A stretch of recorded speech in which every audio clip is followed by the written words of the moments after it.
Hello and welcome to today's video. Today I am going to be doing my best to explain certain scenes and sequences that happen in the Obi-Wan Kenobi show.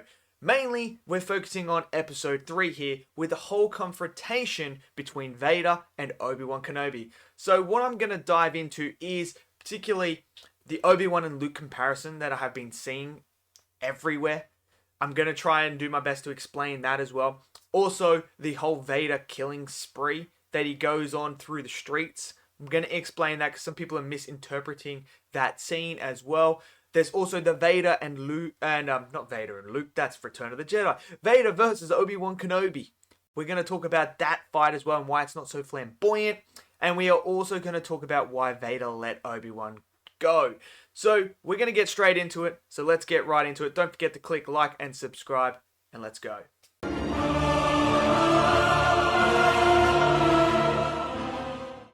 Okay, so firstly I want to talk about the Luke and Obi-Wan comparison. Now, this is coming from a person who is not a huge fan of what they did with Luke Skywalker. I do not like what they did in Last Jedi. Why, granted, I get what they were going for with the whole broken character. That makes total sense. I understand where Rian Johnson was trying to take that character in what direction. For me, the execution just wasn't there. With Obi-Wan, on the other hand, it works perfectly fine. And why is that? Is because Obi-Wan's character is more flushed out at this point than Luke Skywalker's was. Luke Skywalker, we had a little snippet of him feeling the dark side in his nephew, and now he wants to kill his nephew. Where Obi-Wan, we have watched through the prequel trilogy. We've watched him lose his master. We've watched him train Anakin, then watch his brother fall to the dark side. His biggest failure in life is Anakin falling to the dark side. The promise he made to Qui-Gon to train the boy because Qui-Gon believed he was the chosen one. Obi-Wan blames himself for that not coming true. He is literally watching the Jedi fall before his eyes. He is watching the religion that he grew up in be destroyed and ripped apart. Democracy destroyed. The Republic gone. He is watching this all unfold. So it makes total sense to why Obi-Wan would then hide himself, because he's got to look after Luke, and disconnect himself from the Force. That way he cannot be discovered. So having Obi-Wan as a broken down character who is not in tune with the Force anymore and is struggling with the guilt that he has for the fall of Anakin. And look, even Owen says it to him in episode 1 that he's not going to let Luke be trained under Obi-Wan because Obi-Wan failed with Anakin and he doesn't want Luke to go down that route. So there is so many things here where it's completely flushed out to make complete sense to why Obi-Wan is the way he is right now. Why is he so disconnected from the Force? Why is his skills unpolished? Why is he this broken down character? Where Luke, on the other hand, we didn't get that. If they had focused on that and actually delivered and showed us more than what we just saw, this little snippet of Luke trying to kill his nephew, which to me is not in character with Luke, because Luke is the symbol of hope. I mean, he found good in Darth Vader, like the guy, the most evil person alive. He found good in him and redeemed him. So I find it very, very hard that Luke would just straight up try and kill his nephew. But if we flushed it out more, maybe that could have worked. But they didn't, but with Obi-Wan, they did. And that's why I think when it comes to the comparisons, you can't compare them to, because Obi-Wan's a more flushed out story than Luke's was. And Obi-Wan has gone through a lot more tragedy in his life, and he has seen a lot more to push him towards this direction. So that is why I believe Obi-Wan as a character right now in this series, being broken, works completely fine and makes total sense. Anakin. So now let's talk about the Vader killing spree down the street. Now, I've seen people misinterpret this scene quite a lot. People saying that this isn't the calculated, polished, calm Vader that we know. Vader is supposed to be calculated. He just doesn't kill people for the fun of it. Where this scene is not that. Now, I've seen people say also that killing a kid is not what Vader does. I mean, come on. This is Prime Vader. This is Vader at his peak. The peak of his powers. This is Vader walking down the street knowing that his old former master is there. He knows Obi-Wan's there. Obi-Wan has sensed him there straight away. And Anakin, Darth Vader, senses Obi-Wan's there. Now, what the whole point of this scene is, it is calculated. Vader knows exactly what he's doing. What is the Jedi meant to do? They protect the innocent from evil. So when you have Darth Vader walking down the street, picking up people, force choking them, and then snapping people's necks, whether they adults or kids, is him basically saying to Obi-Wan, you come out now and you can stop this. You can stop all this death. But if you don't, I'm going to keep doing this. And you know what? That ain't my fault. That's your fault, Obi. That is your fault. And you know why that's your fault? Because this blood is on your hands. You can save them, but you're choosing not to. That's what Darth Vader's doing. He's trying to get Obi-Wan to come out so that he can face him face to face. This is Darth Vader at his peak, calculated and vicious.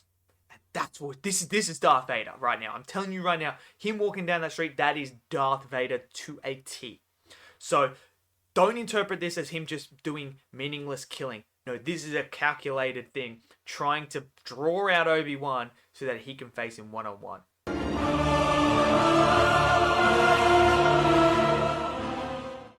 Obi-Wan versus Darth Vader in episode 3. A lot of people were a bit disappointed. I saw some people say, oh, why is Obi-Wan struggling against Darth Vader? Why isn't Darth Vader finishing him off? Like, what is this fight? This isn't the same fight. We've gone from Revenge of the Sith fight to this fight.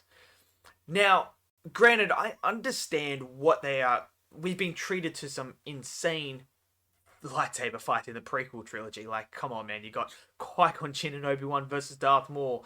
You've got Anakin versus Obi-Wan. Like, you've got some really, really good top tier lightsaber fights.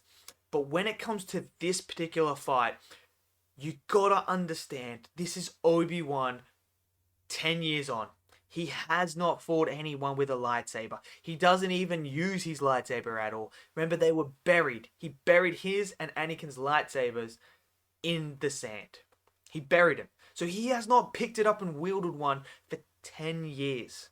This guy's skills are not polished at all. He's been disconnected from the Force, so he doesn't even have that to help him. So when he's fighting Darth Vader, he is struggling because of those reasons. But I think one of the biggest reasons for is this whole sequence is a metaphor for Obi-Wan to showcase that he's not ready to face the truth, to face his guilt, which is Anakin. He's not ready to take on Anakin yet. Remember, he just found out Anakin's still alive. Last time he checked, he was fucking burning on lava. He was dying right there. And now all of a sudden he's alive and he is just trying to stay alive. He's not ready to face this yet. He needs to reconnect with the Force before he can. And the reason why Darth Vader just doesn't outright kill him is because Vader is toying with him. You gotta remember this. If you fully understand the character of Darth Vader, then you would know he has been waiting for this revenge for a long time. Ever since that defeat to Obi-Wan, he has been waiting for this revenge. Remember, Darth Vader sees the defeat to Obi-Wan in Revenge of the Sith as his greatest defeat. His greatest failure is to lose to his former master. So when he is fighting Obi-Wan, he is savoring this. He knows he can beat Obi-Wan at any point. I mean, the guy's using one hand to fight Obi-Wan. He knows he can win this easy. But you gotta remember, he's just toying and toying and toying because he's trying to savor the moment, savor this revenge that he has been waiting for, that he's been working towards, that he's been visualizing and fantasizing about. It's right here. So why would you just get it over and done with like that? And at this point, he knows he can beat Obi-Wan. He knows. When he's fighting him, he knows I can end this at any moment. But no, you're gonna suffer just like I suffered. And that is why I love this fight. It's not the most flamboyant fight, but it's the most narrative fight. It's up there with the whole narrative between Luke and Vader. Why are they fighting? Between Qui-Gon Jinn and Darth Maul, that big fight, the narrative behind it. It's the same with this fight. There is narrative, a narrative purpose to this fight, and it works on both sides.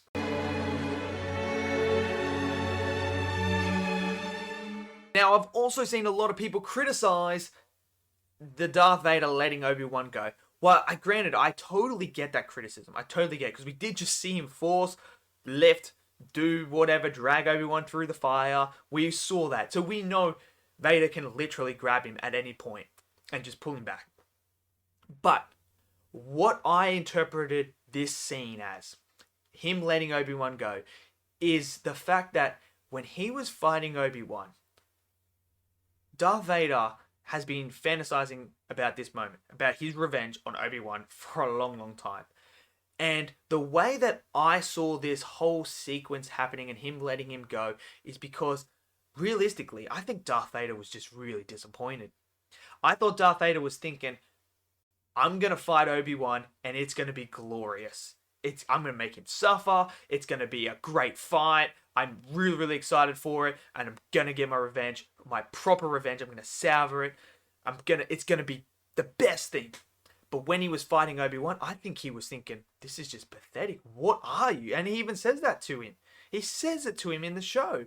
Like, he's just mortified at what Obi-Wan has become. Like, this isn't even worth my time.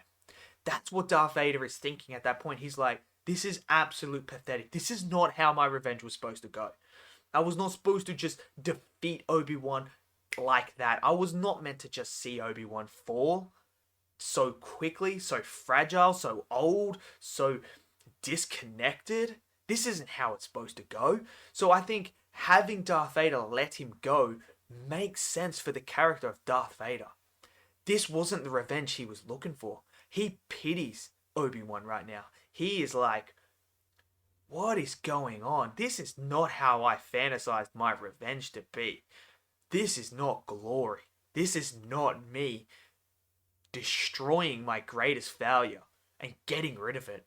This is just Vader. You gotta learn. Vader wants to fight him at his peak. Anakin was the same. He wants to fight a good fight. He wants the peak of the peak. He wants to test himself. He wants to use his power. He wants to dominate. He wants you at your peak so that he can then dominate you and say, look, your peak is here, but my peak's up here, and I'm still far beyond yours.